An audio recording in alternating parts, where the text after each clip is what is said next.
خدارہ اپنے شوہر اور اپنے گھروں پر خاص توجہ دیجیے۔ عبرت ناک واقعہ۔ میرا شوہر مجھ سے 20 سال بڑا تھا۔ ہم دونوں بہت لڑائی جھگڑا کرتے تھے۔ ایک دن میرے شوہر کا BP ہائی ہوا اور اس کو فالج ہو گیا۔ وہ بستر پر پڑا رات کو روتا رہتا اور اشارے سے بار بار اسٹور روم کی طرف اشارہ کرتا تھا۔ میں اسٹور روم میں جا کر دیکھتی تو وہاں اندر کوئی نہیں ہوتا تھا۔ شوہر کا انتقال ہو گیا۔ مجھے عدت بیٹھے 3 دن ہوئے تھے۔ مجھے شوہر کے اشارے یاد آنے لگے۔ ایک دن ملازمہ نہ آئی تو میں اسٹور روم کی صفائی کرنے لگی۔ میری جان نکل گئی کیونکہ اسٹور روم کی صفائی کرتے ہوئے مجھے وہاں میرے شوہر اور اپنی کہتے ہیں کہ زندگی میں سب کے ساتھ ایک نہ ایک دن انصاف ہو ہی جاتا ہے۔ کچھ لوگوں کے ساتھ انصاف ہو جاتا ہے اور ان کو پتہ ہی نہیں ہوتا۔ میں بھی انہی لوگوں میں سے تھی۔ میرا نام مریم ہے۔ میں بہت زیادہ خوبصورت نہیں تھی۔ میرے ماں باپ نے میری شادی ایک گورنمنٹ کی ملازم سے کروائی تھی جو ایک بہت بڑے محکمے میں کام کیا کرتا تھا۔ وہ عمر میں مجھ سے 20 سال بڑے تھے اور اس کے سر پر ایک بھی بال نہیں تھا۔ ہم لوگ جب ساتھ باہر جاتے تو لوگ سمجھتے تھے کہ میں اس کی بیٹی ہوں۔ اس نے مجھے کہا کہ میں زیادہ کھانا کھایا کروں تاکہ میرا 7 سے 8 کلو وزن بڑھ جائے اور میں بھی اس کے برابر کی لگنے لگوں۔ میں نے مذاق میں کہہ دیا کہ آپ اپنا وزن کم کیوں نہیں کر سکتے، اور اگلے ہی پل اس نے میرے منہ پر تھپڑ دے مارا۔ ابھی ہماری شادی کو 4 دن بھی نہیں ہوئے تھے اور اس نے مجھے اتنی زور سے تھپڑ مارا کہ میں زمین پر گر گئی۔ میں حیران رہ گئی کہ میں تو مذاق کر رہی تھی، اس شخص نے مجھے اتنی زور سے مارا۔ اس نے کہا کہ عورت ہو، عورت بن کے رہو۔ اس گھر میں تمہارے لیے سب کچھ میں ہی کرتا ہوں اور آئندہ بھی میں نہیں کرنا ہے۔ تمہیں کوئی بھی حق نہیں پہنچتا کہ تم میرا کسی بھی حوالے سے مذاق بناؤ۔ میں نے کہا کہ میں مذاق نہیں بنا رہی، لیکن اس نے اس بات کا بہت برا منا لیا اور اس کے بعد بھی مجھے تانے دیتا رہا۔ اور روز میرے لیے ایسی چیزیں لے کر آتا تھا جن کو کھانے سے میرا وزن بڑھ جائے۔ مجھے ایسی چیزیں کھانے کی عادت نہیں تھی۔ کبھی میرے لیے پائے تو کبھی میرے لیے برگر، یہاں تک کہ میرا معدہ خراب ہو گیا۔ لیکن اس نے کہا کہ اگر تم کھاؤ گی یہی چیزیں کھاؤ گی، نہیں تو کچھ بھی نہیں کھاؤ گی۔ الٹی سیدھی چیزیں کھانے کی وجہ سے میرا وزن تو بڑھ گیا، عجیب طرح سے میں عجیب بے ڈھنگی سی لگنے لگی تھی۔ سب لوگ مجھے کہا کرتے تھے کہ شادی کے بعد تمہیں کیا ہو گیا ہے، اچھی بھری تم خوبصورت ہوا کرتی تھی، اتنی جلدی وزن بڑھا لیا۔ لوگوں کو بتانے کی بھی تو اجازت نہیں تھی۔ زندگی بہت بری گزر رہی تھی میری۔ اس شخص نے مجھ پر ہاتھ اٹھایا، میرے ماں باپ کے سامنے مجھے شرمندہ کروایا۔ میرے ماں باپ کو گالیاں دیتا، تانے دیا کرتا۔ مجھے ایک رتی برابر بھی عزت نہیں دی اس نے۔ مجھے لگا کہ وہ میرا خرچہ اٹھائے گا، لیکن اب اس نے مجھے کہنا شروع کر دیا کہ اگر پیسے چاہیے تو تم اپنی نوکری خود کر لو۔ زندگی میں سکون نہیں تھا، کوئی نہ کوئی بات کرتا ہی رہتا تھا وہ۔ میں نے اسکول میں نوکری کرنا بھی شروع کر دی اور میری حالت ایسی ہوتی تھی کہ کبھی کبھی میں اسکول کی کسی لڑکی کے سامنے ہی رونے لگ جاتی۔ باتیں بتانے لگتی، وہ لڑکی بھی حیران رہ جاتی کہ ٹیچر کو ہو کیا گیا ہے، کیونکہ میرے پاس کوئی بھی نہیں تھا جس سے میں بات کر سکتی۔ میرے شوہر کا کہنا تھا کہ جب ایک عورت کو مارو نہیں، وہ آپ کے ساتھ اچھے طریقے سے نہیں رہتی، اسی لیے میں اپنی بیوی کو بلا وجہ بھی مارتا رہتا ہوں۔ اپنے دوستوں کے سامنے بھی میری بے عزتی کرواتا رہتا، اور ہمارے ہاں کوئی اولاد بھی نہیں ہو رہی تھی۔ زندگی بہت بری ہو گئی تھی، لیکن کسی کو کچھ نہیں بتا سکتی تھی۔ سب کے سامنے جھوٹ بولنا پڑتا تھا کہ سب کچھ بالکل ٹھیک ہے، لوگ اچھی بھلی تھی۔ پتہ نہیں اس کو میرے ساتھ کیا عداوت تھی۔ میں بہت زیادہ پریشان رہا کرتی تھی، ہر طرح سے اس کو پسند آ جانے کی کوشش کیا کرتی۔ وہ جو کہتا میں مان لیا کرتی، لیکن چاہے میں اس کی جتنی بھی مانوں چاہے نہ مانوں، اس سے مجھ پر یہ غصہ آتا رہتا تھا۔ کبھی کبھی تو مجھے ایسا لگتا تھا کہ کسی اور بات کا غصہ ہے جو مجھ پر نکال رہا ہے، کیونکہ مجھ پر غصہ نکالنے کے بعد وہ اپنے دوستوں کے ساتھ ہی باہر چلا جایا کرتا، دوستوں کے ساتھ ہنسی مذاق بھی کرتا اور بہت زیادہ خوش بھی رہا کرتا۔ گھر میں بھی دوست آ جاتے، اور جس دن اس کا کوئی دوست آ جاتا میرا پورا دن کچن میں گزر جاتا، لیکن میں کوئی شکایت نہ کرتی، پھر بھی میں ہی اس کے لیے بری تھی۔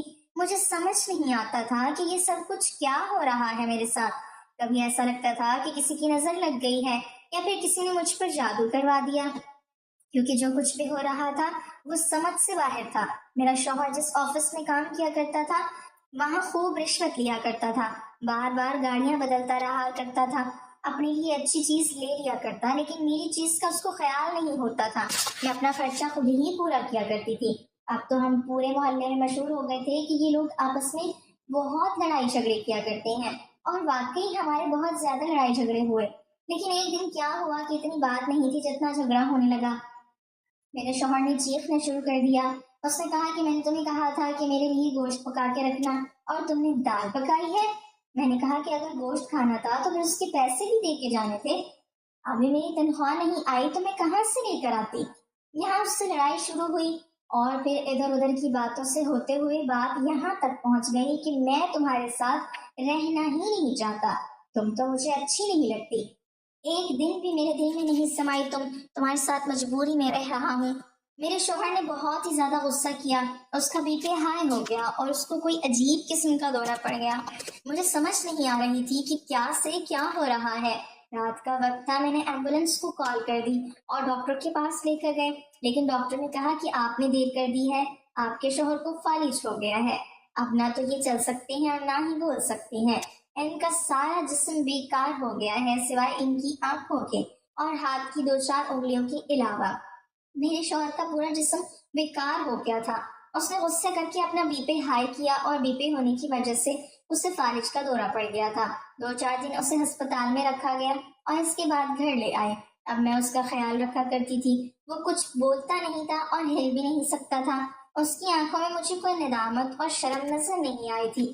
میں بھی اس بات سے بالکل بھی خوش نہیں تھی۔ اس کے ساتھ یہ سب کچھ کیا ہوا ہے؟ وہ میرا شوہر تھا، میرے دل میں یہ بات آ ہی نہیں سکتی تھی۔ بیوی کبھی بھی اپنے شوہر کا نقصان نہیں کروانا چاہتی، چاہے شوہر جیسا بھی ہو۔ اب اس کے گھر میں پیسے بھی نہیں آ رہے تھے، میں نوکری بھی کرتی، اس کو بھی سنبھالتی، گھر بھی چلاتی، سب کچھ کیا کرتی۔ میرے شوہر کی آنکھیں بدلنے لگی تھی، اس کو یہ احساس ہونے لگا تھا کہ جس عورت کو میں نے اتنا برا بھلا کہا، کہ جس عورت کے ساتھ میں نے اتنا برا کیا لیکن پھر بھی یہ میرے ساتھ کتنا اچھا کر رہی ہے۔ ایک دن میرے شوہر نے عجیب سا اشارہ کیا، میں سمجھی نہیں کہ وہ کیا چاہتا ہے۔ ویسے اس نے انگلیوں سے اشارہ بنایا ہوا تھا جس کا مطلب تھا کہ مجھے باتھ روم جانا ہے یا پھر مجھے بھوک لگی ہے، لیکن آج اس نے جو اشارہ کیا وہ کچھ الگ تھا۔ وہ اسٹور روم کی طرف اشارہ کر رہا تھا، لیکن اس کا مطلب یہ نہیں تھا کہ اسے اسٹور روم جانے کی ضرورت تھی۔ میں نے پوچھا کہ کیا بات ہے، کیا چاہیے، آپ تو بار بار اشارے کیوں کر رہے ہیں؟ بلکہ مجھے سمجھ نہیں آ رہی تھی۔ میں نے کہا کہ اسٹور روم جانا ہے۔ میں نے پوچھا تو اس نے نام میں اشارہ کیا۔ مجھے بالکل بھی سمجھ نہیں آ رہی تھی۔ میں نے کہا کہ مجھے آپ کی بات سمجھ نہیں آ رہی۔ میں نے گھر میں ایک نوکرانی رکھ لی تھی کیونکہ میں آتے دن پر نہیں ہوا کرتی تھی۔ اگر اسکول میں بچوں کو پڑھانے نہ جاتی تو پھر گھر کیسے چلتا؟ آفس والوں نے بھی اس کا حساب کلیئر کر دیا تھا۔ انہوں نے کہا کہ اب یہ تو نوکری پر آتا نہیں تو اس کو تنخواہ نہیں ملے گی، اور جو اس کی ابھی تک کی تنخواہ ہے اور جو فنڈ بنے ہوئے ہیں ان کو ملنے میں تھوڑا سا ٹائم لگے گا۔ اگر ان کو فون کیا کرتی تھی وہ کوئی اور ہی کہانی سنا دیا کرتے تھے۔ وہ ویسے بھی ایک طرح سے اٹک ہی گئے تھے، ہمیں تو مل نہیں رہے تھے وہ پیسے۔ میرے شوہر کا کام ایسا تھا کہ اسے بہت لوگ جانتے تھے، اس سے ڈرتے کہ اس کے دستخط کے بغیر فائل مکمل نہیں ہوتی۔ دستخط کرنے کے لیے لاکھوں روپے کی رشوت بھی لیا کرتا تھا، لیکن اب اس کی حالت ایسی ہو گئی تھی کہ واقعی اس پر رحم آتا تھا۔ اس کے کچھ رشتے دار بھی تھے جو پہلے تو اس کے آس پاس منڈلاتے رہتے تھے، اس سے پیسے وغیرہ بھی لے کے جایا کرتے، لیکن آج کل بالکل بھی گھر نہیں آتے تھے، فون بھی نہیں کرتے تھے۔ میرے شوہر کو احساس ہو گیا تھا کہ اس کی مشکل وقت میں اس کی بیوی اس کے کام آ رہی ہے۔ میرا شوہر ہر روز رات کو اسٹور روم کی طرف اشارہ کرتا اور روتا رہتا۔ میں بھی رو پڑتی تھی، مجھ سے اس کی حالت دیکھی نہیں جاتی تھی۔ ہماری شادی کو اتنا عرصہ تو نہیں ہوا تھا، صرف 3 سال کا عرصہ ہی تو ہوا تھا۔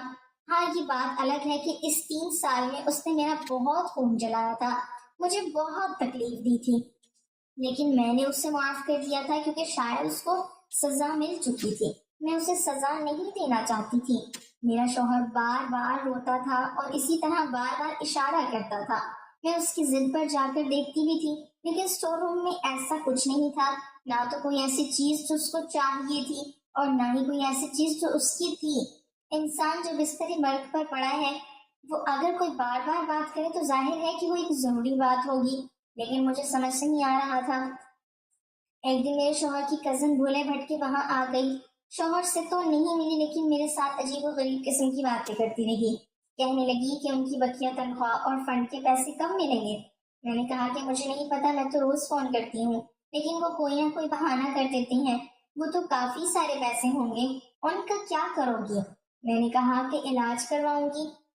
شاید ان کو دوسرے شہر لے کے جاؤں تاکہ اس کا علاج ہو سکے۔ کہنے لگی کہ جہاں پر یہ کام کرتا تھا سنا ہے بہت رشوت چلتی ہے، تو جو پیسے لے کر آتا تھا وہ کہاں کرتا تھا؟ اس نے کوئی دوسری شادی تو نہیں کی ہوئی؟ میں نے کہا کہ مجھے نہیں پتا، لیکن مجھے تو وہ پیسے نہیں دیا کرتا تھا۔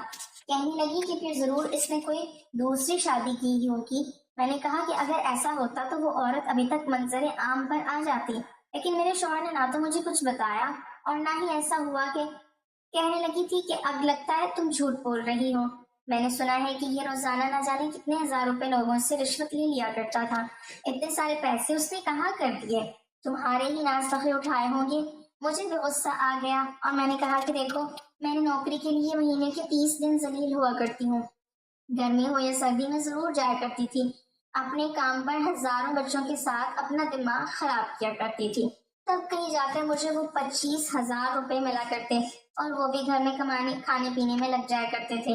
مجھے نہیں پتا، اس کے پیسوں کو اگر تم نے تلاش کرنا ہے تو کر لو، اس کے پیسوں کو بھی اور اس کی دوسری بیوی کو بھی، اور وہ جب مل جائے تو مجھے بتا دینا، اس سے زیادہ میں کچھ نہیں کہہ سکتی۔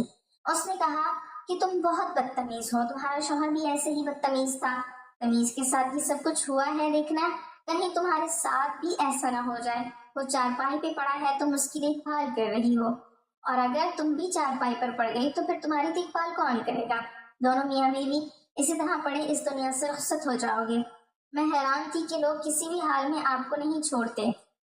میں ابھی بھی اس کے ساتھ کوئی بدتمیزی نہیں کرنا چاہتی تھی۔ میں نے اسے کہا ٹھیک ہے، اب وہ یہاں سے جا سکتی ہے۔ وہ وہاں سے چلی گئی۔ میں نے اپنے شوہر کو یہ سب کچھ بتایا، وہ بھی سن رہا تھا، سمجھ بھی رہا تھا، لیکن بول نہیں سکتا تھا۔ اس کی آنکھوں میں بھی آنسو آ گئے۔ وہ مجھ سے بہت ساری باتیں کرنا چاہتا تھا، لیکن اب وہ بول نہیں سکتا تھا۔ ڈاکٹر کو چیک کروایا تھا، ڈاکٹر کا کہنا تھا کہ آپ ان کا علاج کروا لیں، لیکن مسئلہ حل ہونے والا نہیں ہے، فی الحال تو ایسے ہی لگ رہا ہے۔ پھر بھی اگر آپ کو کسی دوسرے ڈاکٹر سے کوئی مشورہ لینا ہے تو آپ کسی اور ڈاکٹر کے پاس لے جائیں، کسی اور شہر میں لے جائیں، ہم تو یہی کہہ سکتے ہیں۔ ڈاکٹر بھی ہر مہینے آیا کرتا تھا، لیکن کوئی بھی اچھی خبر نہیں سنا رہا تھا۔ بس میرا شوہر بار بار اسٹور روم کی طرف اشارہ کرتا، مجھے یہ بات سمجھ نہیں آتی تھی۔ وہ روتا رہتا، ڈاکٹر کہتے تھے کہ اگر روتا رہے گا تو اس کی دوائی اثر نہیں کرے گی۔ میں اس کو تسلی دیا کرتی تھی، لیکن اس کے دل کو سکون نہیں ملا تھا۔ اسی طرح ایک صبح میں اپنے شوہر کو جگا رہی تھی، لیکن وہ جاگ نہیں رہا تھا۔ تھوڑی دیر کے بعد مجھے احساس ہوا کہ وہ شاید اس دنیا میں نہیں ہے۔ میرے قدموں تلے سے زمین نکل گئی۔ میں نے فوراً ڈاکٹر کو بلایا۔ ڈاکٹر نے کہا کہ یہ شاید رات میں ہی اس دنیا سے رخصت ہو گئے، اور یہی ان کے لیے اچھا تھا، کیونکہ اس طرح کی زندگی کو جیا نہیں جاتا۔ تو جب انسان اپنی امید چھوڑ دیتا ہے، ویسے بھی زندہ نہیں رہا جاتا۔ مجھے اپنے شوہر کے جانے کا بہت دکھ تھا۔ اس نے چاہے جتنا بھی برا کیا ہو، پھر بھی اس کے ساتھ ایسا کچھ نہیں ہونا چاہیے تھا۔ اسے زندہ رہنے کا حق حاصل تھا۔ اس نے دفنا دیا گیا اور میں عدت میں بیٹھ گئی۔ میں نے کہا کہ میں عدت پوری کروں گی۔ اس بیچ میں میرے گھر میں نوکرانی آیا کرتی تھی اور گھر کے کاموں کو وہی کیا کرتی تھی، باہر سے سامان وغیرہ بھی وہی لا کر دیا کرتی تھی۔ میں باہر بالکل بھی نہیں جاتی تھی۔ اپنے شوہر کی روح کو عزت دینے کا میرے پاس یہی طریقہ تھا۔ میں عدت پوری کرتی اور میں یہی کر رہی تھی۔ ایک دن دروازے پر دستک ہوئی اور مجھے نوکرانی نے آ کر بتایا کہ آپ سے کوئی عورت ملنا چاہتی ہے، اس کے ساتھ 2 بچے بھی ہیں۔ میں نے کہا کہ نام کیا ہے اس کا؟ جب اس نے مجھے بتایا تو میں نے کہا کہ میں تو ایسی کسی عورت کو نہیں جانتی، اسے بیٹھک میں بٹھاؤ، میں آ رہی ہوں۔ جب میں گئی تو میں نے اس عورت کو دیکھا۔ میں نے اس کو واقعی پہلے کبھی نہیں دیکھا تھا، اور ان بچوں کو بھی نہیں۔ اس نے کہا کہ میں تمہارے شوہر کی دوسری بیوی ہوں، ہماری شادی کو 2-2.5 سال ہو گئے ہیں، یعنی جب اس نے تم سے شادی کی اس کے 4 مہینے بعد ہی اس نے مجھ سے شادی کر لی۔ میں اپنے بچوں کا اور اپنا حق لینے آئی ہوں۔ میں نے جب اس کو یہ بات سنی تو میں حیران رہ گئی۔ اس کا مطلب ہے کہ شاید میرے شوہر کے رشتہ داروں کو بھی شک تھا کہ میرے شوہر نے دوسری شادی کر لی، تبھی تو یہ بات کر کے گئی تھی۔ جو عورت اس دن میرے گھر آئی تھی جھوٹ نہیں بول رہی تھی۔ میں نے کہا کہ مجھے اس بارے میں پتہ نہیں تھا، اور تمہیں شرم نہیں آئی کسی کے شوہر سے دوسری شادی کرتے ہوئے؟ اس نے کہا کہ دیکھو، شرم کی بات مجھ سے نہیں کرو، میں بھی مجبور تھی، اور میں تم سے زیادہ خوبصورت ہوں۔ وہ مجھے پسند کرتا تھا۔ اس نے مجھ سے شادی کر لی اور 2.5 سال میں 2 بچے بھی پیدا ہو گئے۔ میں حیران تھی۔ میں نے کہا اگر آج میرے بچے تو میں کم از کم اکیلی نہ ہوتی۔ میں نے کہا خوبصورت تو میں بھی تھی، لیکن اس نے جان بوجھ کے مجھے بدصورت بنانے کی کوشش کی۔ اس نے کہا کہ مرد ایسا کیوں کرے گا، شاید تمہاری قسمت خراب ہے۔ لیکن یہ ساری باتیں اب ماضی میں چلی گئی ہیں، وہ اس دنیا سے چلا گیا ہے، بس میرے بچوں کا حصہ چاہیے۔ میں نے کہا کہ میں نے وہ کچھ بھی چھوڑ کر نہیں گئے، اس کی نوکری والوں نے ابھی تک پیسے نہیں دیے، جب وہ پیسے آئیں گے تو میں اس میں سے تمہیں آدھے پیسے دے دوں گی، اور یہ گھر بھی ویسے کرائے کا ہے، اس گھر کو تو میں چلاتی ہوں، تمہارا شوہر نہیں چلاتا تھا، پیسے تم پر ہی لٹا کر آیا کرتا تھا، تبھی تو اس گھر میں ایک روپیہ بھی نہیں ہوتا، تم اس کی زندگی میں عیش کرتی رہی ہو، اب تمہیں کیا چاہیے؟ اس عورت نے مجھ سے جھگڑا کرنا شروع کر دیا اور گھر میں تلاشی لینے لگی۔ میں نے کہا کہ کچھ بھی نہیں ہے، جاؤ یہاں سے۔ میرا بی پی بڑھنے لگا، مجھے بہت زیادہ غصہ آ رہا تھا۔ وہ عورت بڑی ہی زیادہ ضدی تھی، لیکن جب اسے کچھ بھی نہ ملا تو وہ وہاں سے چلی گئی۔ اس نے کہا کہ میں بھی نظر رکھوں گی، جب اس کی تنخواہ کے پیسے آئیں گے تو میں اپنا حصہ لینے کے لیے آ جاؤں گی، مجھے سب کچھ پتہ چل جائے گا۔ میری نوکرانی نے مجھے 2-3 دن بعد بتایا کہ وہ اس عورت کو جانتی ہے، یہ تو غلط کام کرتی ہے، اسی طرح لوگوں سے شادی کرتی ہے، پھر بعد میں ان کی دولت مانگتی ہے، طلاق لینے کے بعد کہتی ہے کہ مجھے میرے بچوں کا خرچہ دے دو۔ پتہ نہیں اس نے یہ سب کچھ کیوں کیا، لیکن یہ اچھی عورت نہیں ہے، اس کو تو سارا محلہ جانتا ہے۔ میں نے کہا کہ میری زندگی میں کچھ اچھا بھی نہیں ہو سکتا، شوہر نے بھی مجھے تنگ کیا، میرے لیے اتنی مصیبت بنا کے چلا گیا، میں کیا کروں؟ ابھی مجھے عدت میں بیٹھے زیادہ وقت نہیں ہوا تھا، مجھے اپنے شوہر کا بار بار خیال آتا تھا کہ کیوں وہ اسٹور روم کی طرف اشارہ کرتا تھا، آخری وقت میں بھی وہ یہی کرتا رہا تھا، اور میرے دماغ میں اس کی یہ بات بس گئی تھی۔ یہ عورت بھی بہت عجیب ہوتی ہے، جب کسی سے محبت کرتی ہے تو اس کی بے وفائی بھی معاف کر دیتی ہے، لیکن مرد کے اندر اتنی طاقت نہیں ہوتی۔ مجھے تو آج تک یہ سمجھ نہیں آیا کہ میرے شوہر نے میرے ساتھ اتنا برا سلوک کیوں کیا، جبکہ میں نے اس کا کچھ بھی نہیں بگاڑا تھا۔ میں تو اپنے گھر سے یہی سوچ کر آئی تھی کہ ہمیشہ اس کا ساتھ دوں گی، دیکھنے میں بھی بری نہیں تھی، لیکن شاید اس کے دل میں نہ بیٹھ سکی۔ خوبصورت عورت ہے یا نہیں، اس کی اپنی خوبصورتی تو طے نہیں کرتی، نظر طے کرتی ہے۔ اگر مرد کی نظر کو کوئی عورت خوبصورت لگ جائے اور وہ خوبصورت نہ بھی ہو تو وہ اسے ملکہ بنا کے رکھتا ہے، اور کبھی کبھی اچھی شکل صورت والی عورت بھی جب مرد کی منظور نظر نہ بنے تو ان کی حالت میرے جیسی ہو جاتی ہے، کیونکہ آج کل تو حالات ہی ایسے ہیں، دن رات ٹینشن میں رہتی تھی، روتی رہتی تھی، اور کھانے پینے کو بھی کچھ نہیں ملتا تھا، لیکن اب میرے پاس کیا رہ گیا تھا؟ میری عمر بھی اتنی زیادہ نہیں ہوئی تھی، لیکن مجھ سے کسی نے شادی نہیں کرنی تھی، اور نہ ہی میرا شادی کرنے کا کوئی ارادہ تھا۔ میں شادی نہیں کرنا چاہتی تھی، میں تو بس یہ چاہتی تھی کہ اپنی زندگی کو ایسے طریقے سے چپ چاپ گزار لوں۔ میرے دل سے بہت سارے جذبات مر چکے تھے، تو میری زندگی کا کوئی مقصد ہی نہیں تھا۔ میں عدت میں بیٹھی تھی اور اسکول بھی نہیں جا پا رہی تھی، میرے شوہر کے پیسے بھی نہیں آ رہے تھے، اس کی دوسری بیوی بار بار فون کیا کرتی تھی اور کہتی تھی کہ پیسے کب آئیں گے، اس نے مجھے تنگ کر رکھا تھا۔ میرے گھر میں بالکل بھی پیسے نہیں تھے، میں نے اپنی نوکرانی سے کہا کہ وہ بھی یہاں سے چلی جائے، کیونکہ اب میں اس کو تنخواہ نہیں دے سکتی تھی۔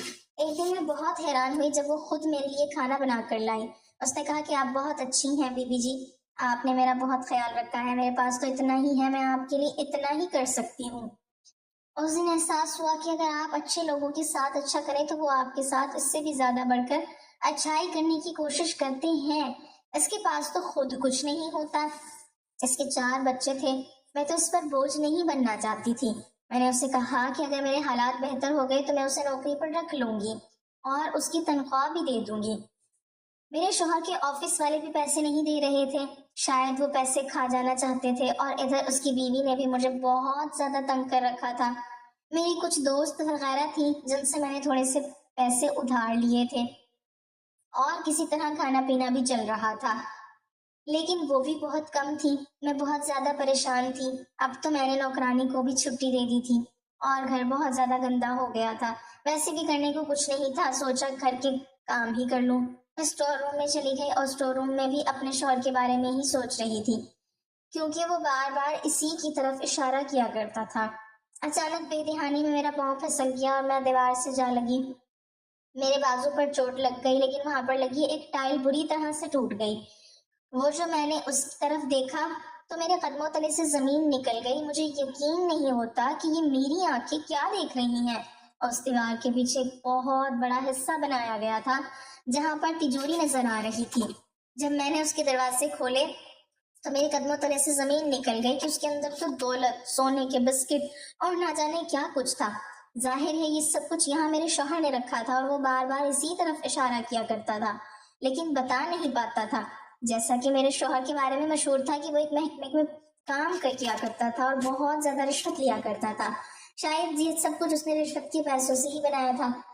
میں نے وہ سارا سامان وہاں سے نکال لیا اور اس جگہ کو اس طرح بند کر دیا جیسے وہ پہلے بند تھے۔ جو ٹوٹا ہوا تھا اس کے آگے میں نے شیشہ لگا دیا۔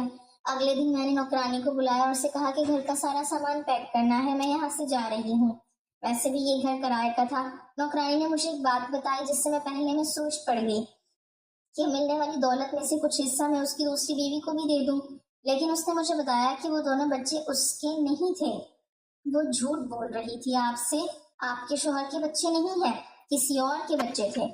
وہ ہمارے محلے میں ہی رہتی ہے۔ کل کو ایک آدمی آیا تھا اور اپنے بچے لے کے چلا گیا۔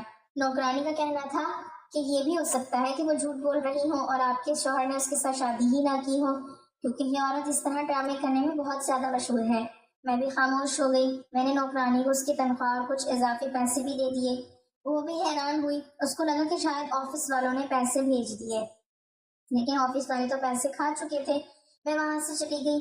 میں نے کچھ سامان بھی نوکرانی کو دے دیا۔ میں تھوڑا بہت سامان لے کر دوسرے شہر میں چلی گئی۔ وہاں جا کے میں نے گھر بنا لیا، نوکری بھی کرنے لگی۔ آج میرے پاس گاڑی ہے، گھر بھی ہے، اور میں اپنے شوہر کے نام سے ایک مدرسہ بھی بنوا رہی ہوں۔ یہ پیسے اسی کے تھے، اسی نے یہ رکھے تھے جو وہ مجھے دینا بھی نہیں چاہتا تھا، لیکن شاید قسمت میں یہی لکھا تھا کہ جب وہ اس دنیا سے چلا گیا تو یہ پیسے مجھے مل گئے۔ اسی لیے میں اپنے پیسوں کے ساتھ کوئی اچھا کام بھی کرنا چاہتی تھی۔ یہ سب سننے میں عجیب لگتا ہے، لیکن میرا شوہر مجھ سے 20 سال بڑا تھا اور اسے سروس دیتے ہوئے 21 سال ہو چکے تھے۔ اس نے اتنے سالوں میں یہ سب کچھ جمع کیا تھا، لیکن اس کی قسمت بھی عجیب تھی کہ وہ جمع تو کر گیا لیکن استعمال نہ کر سکا اور دنیا سے چلا گیا۔